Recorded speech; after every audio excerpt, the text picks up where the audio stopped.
Hola a todo el mundo. Hoy vamos a hacer un viaje alucinante a través del tiempo. ¿Para qué? Pues para entender qué es lo que nos define, qué nos une y sobre todo qué nos separa de nuestros padres, de nuestros abuelos, incluso de nuestros hijos. Venga, que nos metemos de lleno en el fascinante mundo de las generaciones. A ver, seguro que más de una vez se ha tenido esa sensación, ¿no? Esa de que con los padres o los abuelos se hablan idiomas completamente distintos. Pues ojo, que no es ninguna casualidad. Resulta que cada grupo de edad ha sido moldeado, por así decirlo, por unas experiencias históricas y culturales únicas. Y eso es justo lo que vamos a desgranar hoy. Claro, lo primero es entender bien qué es una generación. Porque mirad, no solo una franja de edad, va mucho más allá. Es una historia compartida. Es un grupo de gente que creció en la misma época, que vivió las mismas cosas y que por eso comparte valores y una manera muy parecida de ver el mundo. Venga, pues vamos a empezar por el principio como tiene que ser. Vamos a hablar de esas generaciones que primero reconstruyeron el mundo después de la guerra y que, después, se rebelaron contra él. Ellas sentaron las bases de la sociedad que conocemos hoy en día. Y nuestra primera parada es la generación silenciosa. El nombre ya de por sí dice mucho, ¿verdad? Nos da una pista bastante clara sobre su carácter. A ver, intentemos ponernos en su piel por un momento. Imaginaos lo que es crecer en un mundo marcado por la escasez más absoluta de la Gran Depresión y, por si fuera poco, por la devastación de una guerra mundial. Su infancia, desde luego, no fue nada fácil. Tuvieron que madurar de golpe, a marchas forzadas, aprendiendo a ser responsables y a no gastar de más. Vamos, por pura supervivencia. Y claro, todo esto que vivieron forjó su carácter, su perfil psicológico. Fueron discretos, muy conformistas, pero ojo, no porque no tuvieran opinión, sino porque crecieron en un clima de muchísima vigilancia, en plena época del macartismo, donde decir lo que pensabas podía ser muy, muy peligroso. Por eso, para ellos, lo más importante era la estabilidad y el trabajo duro. Eso era lo que les daba seguridad. Pero justo después de ellos, ¡pum!, el mundo da un giro de 180 grados. Pasamos de la austeridad a una auténtica explosión de gente, de optimismo. Llegan los baby boomers. Es que ellos nacieron en un mundo totalmente distinto. Un mundo de prosperidad como nunca se había visto. La economía iba como un tiro, la tele empezaba a estar en todas las casas y, para colmo, el ser humano llegaba a la luna. Pero no todo era de color de rosa. También fue una época de tensiones sociales gigantescas que, claro, les marcaron a fuego. Y todo esto explica a la perfección por qué se les conoce como la generación profeta. Es un concepto que usan los sociólogos para describir a esas generaciones que se centran mucho en la visión de futuro y en los valores. A diferencia de sus padres, los boomers no se conformaban con mantener el mundo tal y como estaba. No, ellos querían transformarlo de arriba abajo. Eran idealistas, con un fuerte sentido de la moral y una confianza en sí mismos brutal. Estaban convencidísimos de que podían y debían liderar el cambio.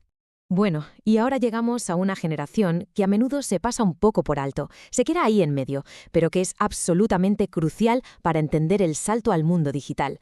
Son, por así decirlo, la generación puente. Hablamos, claro, de la generación X.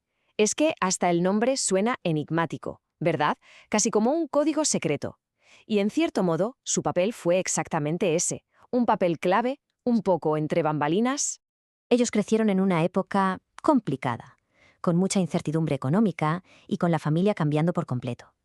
Las tasas de divorcio se dispararon, las madres se incorporaron masivamente al trabajo y así surgieron los famosos niños de la llave. Esos que volvían del cole a una casa vacía y aprendían a cuidarse solos desde muy pequeños. Fueron la generación de la MTV a todo volumen, de ver en directo la caída del muro de Berlín y de alucinar con los primeros ordenadores personales. Y todo eso, claro, forjó su carácter. Su arquetipo es el de nómada, gente súper autosuficiente y adaptable. Es que su independencia no fue algo que eligieran, fue una necesidad que aprendieron desde la infancia. Por eso son tan pragmáticos y a menudo bastante escépticos con la autoridad. Aprendieron a la fuerza que si querían algo, tenían que conseguirlo por sí mismos. Y aquí está la clave de todo. La generación X es única porque vivió en los dos mundos. Ellos recuerdan perfectamente cómo era la vida sin Internet. Hacer los trabajos del cole con una enciclopedia de papel o esperar una semana entera, para poder ver el siguiente capítulo de tu serie favorita. Son, literalmente, los últimos testigos del mundo analógico antes de que la revolución digital lo cambiara todo para siempre. Y justo con esa transición nos zambullimos de cabeza en la era digital. Así que demos la bienvenida a las generaciones que, simple y llanamente, nunca han conocido un mundo sin Internet. Y llegamos a los famosos millennials, o generación Y, posiblemente la generación de la que más se ha hablado, la más analizada y a veces la más criticada de la historia reciente. Su paso a la vida adulta estuvo marcado a fuego por dos traumas globales. Primero, el 11S, que cambió para siempre la sensación de seguridad en el mundo. Y segundo, la crisis financiera de 2008, que hizo saltar por los aires todas sus perspectivas laborales. Pensad en la paradoja. Crecieron escuchando que si estudiaban tendrían un futuro brillante, se convirtieron en la generación más preparada académicamente de la historia y se encontraron de bruces con un mercado laboral súper precario. Pero a pesar de todas estas dificultades, son una generación que ha sabido ser optimista y, sobre todo, conectada. Fueron los pioneros de las redes sociales. Para ellos el trabajo no es solo ganar dinero, buscan un propósito, algo que les llene, y valoran muchísimo la flexibilidad y el equilibrio con su vida personal. Y ante esa inestabilidad económica, ¿qué hicieron? Pues cambiaron el chip. En lugar de obsesionarse con comprar cosas, priorizan gastar su dinero en experiencias, como viajar. Venga, pasemos ahora a sus hermanos pequeños, por así decirlo.